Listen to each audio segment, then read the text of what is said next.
शिवसेना नेते आदेश बांदेकर आपल्या सोबत आहेत। आज उद्धव ठाकरे आणि मनसेचे नेते राज ठाकरे यांची पत्रकार परिषद आहे। सर, दोन्ही ठाकरे बंधू एकत्र येत आहेत, काय भावना आहे तुमच्या?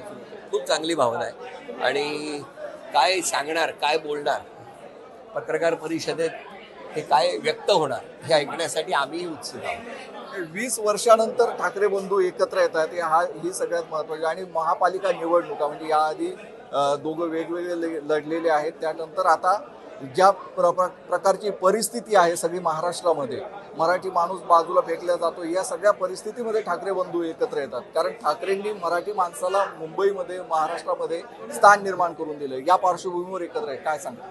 मला नेहमी असं वाटतं की अगदी संयुक्त महाराष्ट्राच्या चळवळीपर्यंत हिंदू आणि आपण बघितलं तर महाराष्ट्रावर आणि आपल्या देशावर प्रेम करणारा प्रत्येक भारतीय यांच्यासाठी कायमच या ठाकरे कुटुंबाने आपलं योगदान दिलेलं आहे। आणि अगदी म्हणजे संयुक्त महाराष्ट्राचा लढा असू द्या किंवा कुठलाही म्हणजे सर्वसामान्य माणसावर होणारा अन्याय असू द्या, कायमच हे कुटुंब अग्रस्थानी होतं। आणि त्यामुळे आता हा दोघं मिळून एकत्र येऊन एक महाराष्ट्राच्या हितासाठी त्यांनी बघितलेलं काहीतरी एक स्वप्न असणार, जे स्वप्न आज पूर्ण होतंय आणि त्याचबरोबर महाराष्ट्रातल्या सगळ्यांना, देशातल्या सगळ्यांना त्याचा आनंद आहे। धन्यवाद सर या सगळ्या माहितीबद्दल।